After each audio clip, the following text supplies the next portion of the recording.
Hello Shiv भक्तों। तो चलिए आज हम श्रावण मास की आगे की कथा का श्रवण व वाचन करते हैं।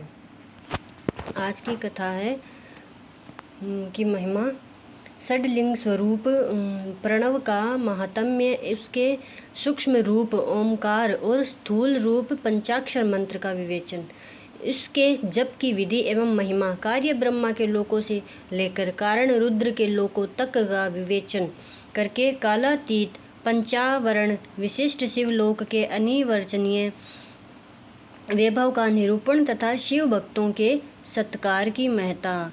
ऋषि बोले, प्रभो महामुने, आप हमारे लिए क्रमशः षडलिंग स्वरूप प्रणव का महात्म्य तथा शिव भक्त के पूजन का प्रकार बताइए। सुत जी ने कहा, महर्षियों, आप लोग तपस्या के धनी हैं।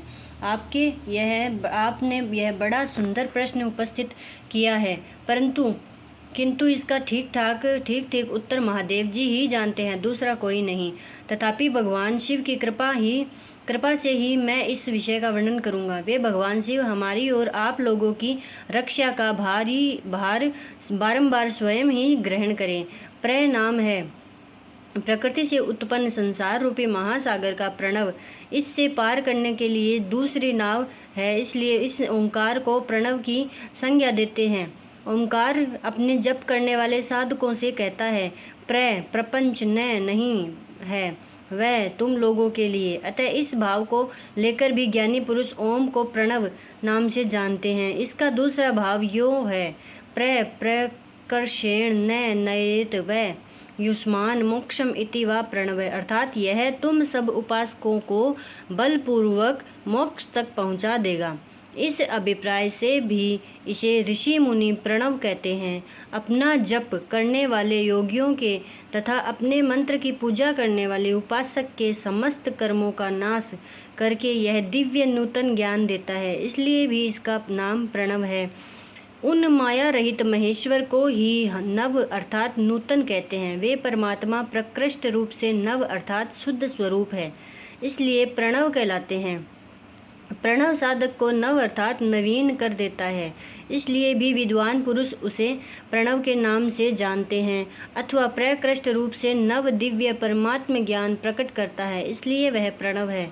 प्रणव के दो भेद बताए गए हैं, स्थूल और सूक्ष्म। एक अक्षर रूप जो ओम है, उसे सूक्ष्म प्रणव जानना चाहिए, और नमः शिवाय इस 5 अक्षर वाले मंत्र को स्थूल प्रणव समझना चाहिए। जिसमें 5 अक्षर व्यक्त नहीं है वह सूक्ष्म है, और जिसमें 5 अक्षर सुस्पष्ट रूप से व्यक्त है वह स्थूल है। जीवन मुक्त पुरुष के लिए सूक्ष्म प्रणव के जप का विधान है, वहीं उसके लिए समस्त साधनों का सार। यद्यपि जीवन मुक्त के लिए किसी साधन की आवश्यकता नहीं, क्योंकि वह सिद्ध रूप है, तथापि दूसरों की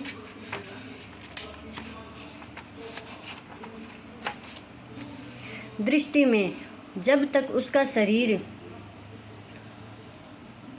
रहता है तब तक उसके द्वारा प्रणव जप की सहज साधना स्वतः होती रहती है। वह अपनी देह का विलय होने तक सूक्ष्म प्रणव मंत्र का जप और उसके अर्थभूत परमात्मा तत्व का अनुसंधान करता है। जब शरीर नष्ट हो जाता है तब वह पूर्ण ब्रह्म स्वरूप शिव को प्राप्त कर लेता है। यह सुनिश्चित का बात है। जो अर्थ का अनुसंधान न करके केवल मंत्र का जप करता है, उसे निश्चय ही योग की प्राप्ति होती है। जिसने 36 करोड़ मंत्र का जप कर लिया है, उसे अवश्य ही योग प्राप्त हो जाता है।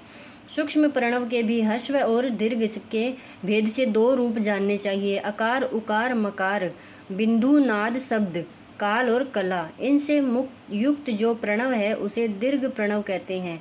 वह योगियों के ही हृदय में स्थित होता है। मकार पर्यंत जो ओम है वह ए ऊ मैं इन 3 तत्वों से युक्त है, इसी को ह्रस्व प्रणव कहते हैं। ए शिव है, ऊ शक्ति है और मकार इन दोनों की एकता है, वह त्रितत्व रूप है। ऐसा समझकर ह्रस्व प्रणव का जप करना चाहिए। जो अपने समस्त पापों का क्षय करना चाहते हैं उनके लिए इस ह्रस्व प्रणव का जप अत्यंत आवश्यक है।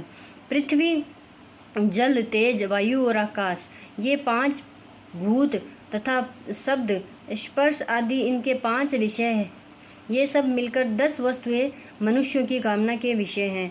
इनकी आशा मन में लेकर जो कर्मों के अनुष्ठान में संलग्न होते हैं वे 10 प्रकार के पुरुष प्रवृत्त अर्थात प्रवृत्ति का मार्गी कहलाते हैं, तथा जो निष्काम भाव से शास्त्र विहित कर्मों का अनुष्ठान करते हैं वे निवृत्त अथवा निवृत्ति मार्गी कहे गए हैं। प्रवृत्त पुरुषों को ह्रस्व प्रणव का ही जप करना चाहिए और निवृत्त पुरुषों को दीर्घ प्रणव का, व्याहृतियों का तथा अन्य मंत्रों के आदि में इच्छा अनुसार शब्द और कला से युक्त प्रणव का उच्चारण करना चाहिए।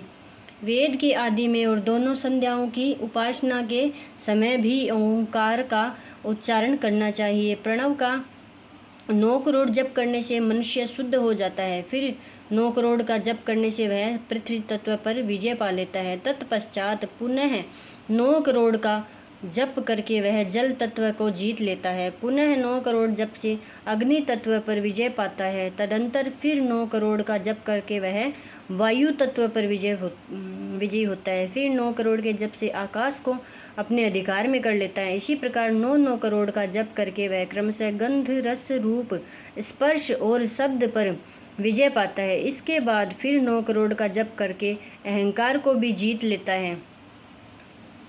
इस तरह 108 करोड़ प्रणव का जप करके उत्कृष्ट बोध को प्राप्त हुआ पुरुष शुद्ध योग का लाभ करता है।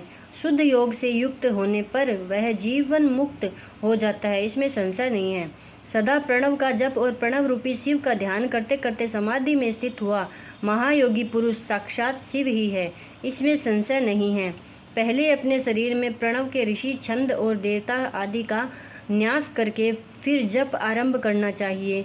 अकारादि मात्र का वर्णों से युक्त प्रणव का अपने अंगों में न्यास करके मनुष्य ऋषि हो जाता है। मंत्रों के 10 विध संस्कार, मात्र का न्यास तथा षड्ध्वय शोधन आदि के साथ संपूर्ण न्यास फल उसे प्राप्त हो जाता है। प्रवृत्ति तथा प्रवृत्ति निवृत्ति से मिश्रित भाव वाले पुरुषों के लिए स्थूल प्रणव का जप ही अभीष्ट साधक होता है। क्रिया, तप और जप के योग से शिव योगी 3 प्रकार के होते हैं। शिव योगी 3 प्रकार के होते हैं, जो क्रमशः क्रिया योगी, तपो योगी और जप योगी कहलाते हैं। जो धन आदि वैभवों से पूजा सामग्री का संचय करके हाथ आदि अंगों से नमस्कार आदि क्रिया करते हुए इष्ट देव की पूजा में लगा रहता है, वह क्रिया योगी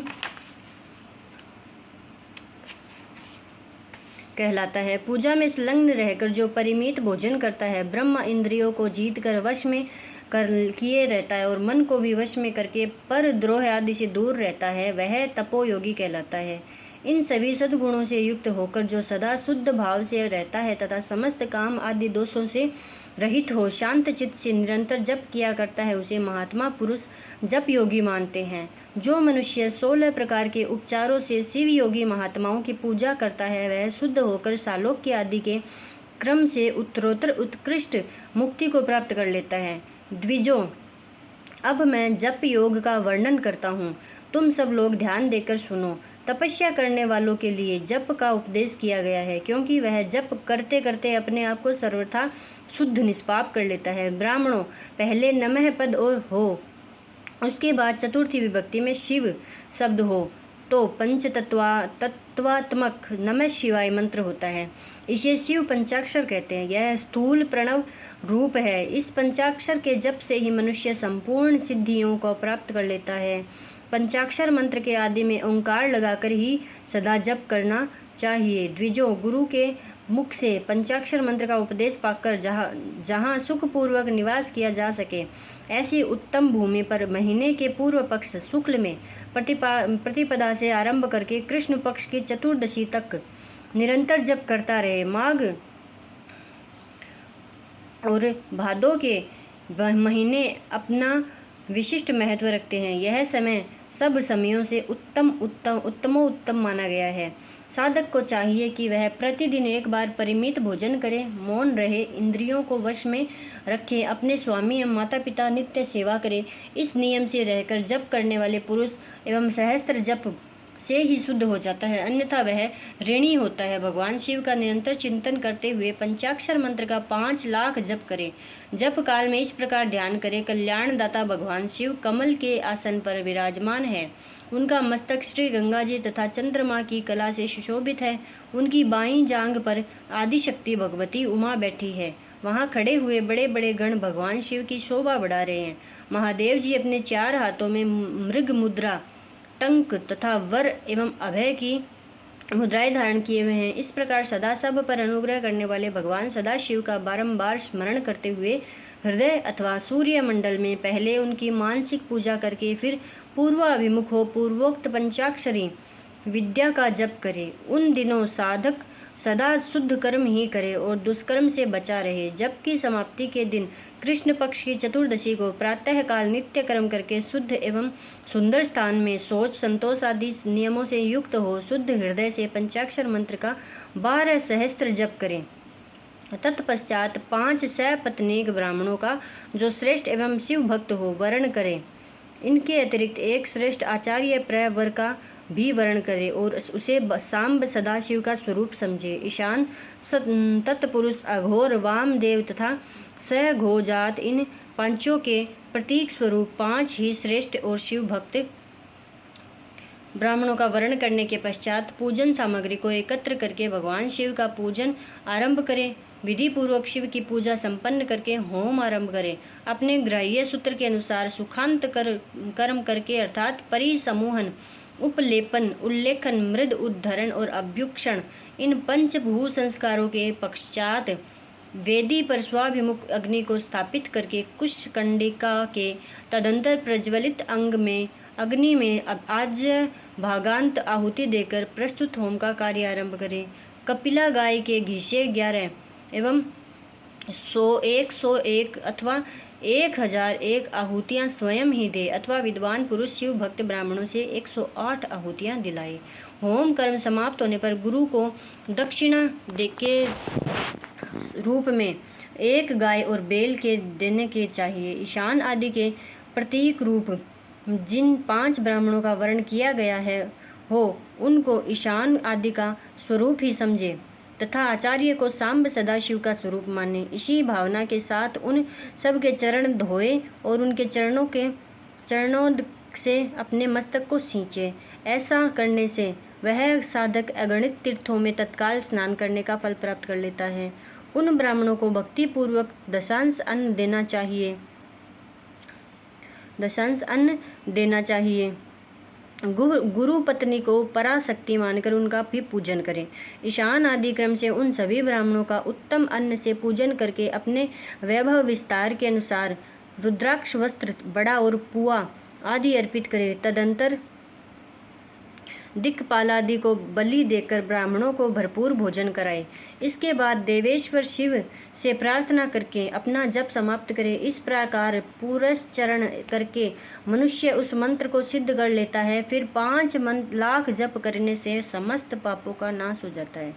तदंतर पुनः 5 लाख तप जप करने पर अतल से लेकर सत्यलोक तक 14 भुवनों पर क्रमशः अधिकार प्राप्त हो जाता है। यदि अनुष्ठान पूर्ण होने के पहले बीच में ही साधक की मृत्यु हो जाए तो वह परलोक में उत्तम भोग भोगने के पश्चात पुनः पृथ्वी पर जन्म लेकर पंचाक्षर मंत्र के जप का अनुष्ठान करता है। समस्त लोकों का ऐश्वर्य पाने के पश्चात वह मंत्र को सिद्ध करने वाला पुरुष यदि पुनः 5 लाख जप करे तो उसे ब्रह्मा जी का सामीप्य प्राप्त होता है। पुनः 5 लाख जप करने से सारूप्य नामक ऐश्वर्य प्राप्त होता है। 100 लाख जप करने से वह साक्षात ब्रह्मा के समान हो जाता है। इस तरह कार्य ब्रह्मा हिरण्यगर्भ का सायुज्य प्राप्त करके वह उस ब्रह्म का प्रलय होने तक उस लोक में यथेष्ट भोग भोगता है। फिर दूसरे कल्प का आरंभ होने पर वह ब्रह्मा जी का पुत्र होता है। उस समय फिर तपस्या करके दिव्य तेज से प्रकाशित होकर क्रमशः मुक्त हो जाता है। पृथ्वी आदि कार्य स्वरूप भूतों द्वारा पाताल से लेकर सत्यलोक पर्यंत ब्रह्मा जी के 14 लोक क्रमशः निर्मित हुए हैं। सत्यलोक से ऊपर क्षमा लोक तक जो 14 भुवन है वे भगवान विष्णु के लोक हैं। क्षमा लोक से ऊपर सूची लोक पर्यंत 28 भुवन स्थित है। सूची लोक के अंतर्गत कैलाश में प्राणियों का संहार करने वाले रुद्रदेव विराजमान है। सूची लोक से ऊपर अहिंसा लोक पर्यंत 56 भुवनों की स्थिति अहिंसा लोक का आश्रय लेकर जो ज्ञान कैलाश नामक नगर शोभा पाता है, उसमें कार्यभूत महेश्वर सबको अदृश्य करके रहते हैं। अहिंसा लोक के अंत में काल चक्र की स्थिति है। यहाँ तक महेश्वर के विराट स्वरूप का वर्णन किया गया, वहीं तक लोकों का तिरोधान अथवा लय होता है। उससे नीचे कर्मों का भोग और उससे ऊपर ज्ञान का भोग। उसके नीचे कर्म माया है और उसके ऊपर ज्ञान माया। अब मैं कर्म माया और ज्ञान माया तात्पर्य बता रहा हूँ। माँ का अर्थ है लक्ष्मी, उससे कर्म भोग यात प्राप्त होता है, इसलिए वह माया अथवा कर्म माया कहलाती है। इसी तरह माँ अर्थात लक्ष्मी से ज्ञान भोग यात अर्थात प्राप्त होता है, इसलिए उसे माया या ज्ञान माया कहा गया है। उपयुक्त सीमा से नीचे नश्वर भोग है और उपयुक्त सीमा से नीचे नश्वर भोग है और ऊपर नित्य भोग है। उससे नीचे ही तिरोधान अथवा लय है, ऊपर नहीं। वहाँ से नीचे ही कर्म में पासों द्वारा बंधन होता है, ऊपर बंधन का सदा अभाव है। उससे नीचे ही जीव सकाम कर्मों का अनुसरण करते हुए विभिन्न लोकों और योनियों में चक्कर काटते हैं। उससे ऊपर के लोकों में निष्काम कर्म का ही भोग बताया गया है। बिंदु पूजा में तत्पर रहने वाले उपासक वहाँ से नीचे के लोकों में ही घूमते हैं। उसके ऊपर जो निष्काम भाव से शिवलिंग की पूजा करने वाले उपासक ही जाते हैं। जो एकमात्र शिव की ही उपासना में तत्पर है, वे उससे ऊपर के लोकों में जाते हैं। वहाँ से नीचे जीव कोटि है वो ऊपर शिव ईश्वर कोटि। नीचे संसारी जीव रहते हैं और ऊपर मुक्त पुरुष। नीचे कर्म लोक है और ऊपर ज्ञान लोक। ऊपर मद और अहंकार का नाश करने वाली नम्रता है, वहाँ जन्म जनित तिरोधान नहीं है। उसका निवारण किए बिना वहाँ किसी का प्रवेश संभव नहीं है। इस प्रकार तिरोधान का निवारण करने से वहाँ ज्ञान शब्द का अर्थ ही प्रकाशित होता है। आदि भौतिक पूजा करने वाले लोग उससे नीचे के लोकों में ही चक्कर काटते हैं। जो आध्यात्मिक उपासना करने वाले हैं वे ही उससे ऊपर को जाते हैं। जो सत्य अहिंसा आदि धर्मों से युक्त हो भगवान शिव के पूजन में तत्पर रहते हैं, वे काल चक्र को पार कर जाते हैं। काल चक्रेश्वर की सीमा तक जो विराट महेश्वर लोक बताया गया है, उसे ऊपर वृषभ के आकार में धर्म की स्थिति है। वह ब्रह्मचर्य का मूर्तिमान रूप है। उसके सत्य, सोच, अहिंसा और दया ये 4 पाद है। वह साक्षात शिव लोक के द्वार पर खड़ा है। क्षमा उसके सींग है, शम कान है, वह वेद ध्वनि रूपी शब्द से विभूषित है। आस्तिकता उसके दोनों नेत्र हैं। विश्वास ही उसके श्रेष्ठ बुद्धि है, वह मन है। क्रिया आदि धर्म रूपी जो वृषभ है वे कारण आदि में स्थित है, ऐसा जानना चाहिए। उस क्रिया रूप वृषभाकार धर्म पर कालातीत शिव आरूढ़ होते हैं। ब्रह्मा, विष्णु और महेश्वर की जो अपनी अपनी आयु है उसी को दिन कहते हैं। जहाँ धर्म रूपी वृषभ की स्थिति है उससे ऊपर न दिन है न रात्रि। वहाँ जन्म मरण आदि भी नहीं है। वहाँ फिर से कारण स्वरूप ब्रह्मा के कारण सत्य लोक पर्यंत 14 लोक स्थित हैं, जो 5 भौतिक गंध आदि से परे हैं। उनकी सनातन स्थिति है। सूक्ष्म गंध ही उनका स्वरूप है। उनसे ऊपर फिर कारण रूप विष्णु के 14 लोक स्थित हैं। उनसे भी ऊपर फिर कारण रूपी रुद्र के 28 लोकों की स्थिति मानी गई है। फिर उनसे भी ऊपर कारणे शिव के 56 लोक विद्यमान हैं। तदंतर शिव सम्मत ब्रह्मचर्य लोक है और वहीं 5 आवरणों से युक्त ज्ञानमय कैलाश है, जहाँ 5 मंडलों, 5 ब्रह्म कलाओं और आदि शक्ति के से संयुक्त आदि लिंग प्रतिष्ठित है। उसे परमात्मा शिव का शिवालय कहा गया है। वहीं पराशक्ति से युक्त परमेश्वर शिव निवास करते हैं। वे सृष्टि, पालन, संहार, तिरोभाव और अनुग्रह इन 5 कृत्यों में प्रवीण हैं। उनका श्री विग्रह सच्चिदानंद स्वरूप है। वे सदा ध्यान रूपी धर्म में ही स्थित रहते हैं और सदा सब पर अनुग्रह किया करते हैं। वे स्वात्मा राम है और समाधि रूपी आसन पर आसीन हो नित्य विराजमान होते हैं। कर्म एवं ध्यान आदि का अनुष्ठान करने से क्रमशः साधन पथ में आगे बढ़ने पर उनका दर्शन साध्य होता है। नित्य नैमित्तिक आदि कर्मों का देवताओं का यजन करने से भगवान शिव के समाराधन कर्म में मन लगता है। क्रिया आदि जो शिव संबंधी कर्म है उनके द्वारा शिव ज्ञान सिद्ध करें। जिन्होंने शिव तत्व का साक्षात्कार कर लिया है अथवा जिन पर शिव की कृपा दृष्टि पड़ चुकी है वे सब मुक्त ही है, इसमें संशय नहीं है। आत्मस्वरूप से जो स्थिति है वही मुक्ति है, अर्थात अपने आत्मा में रमण या आनंद का अनुभव करना ही मुक्ति का स्वरूप है।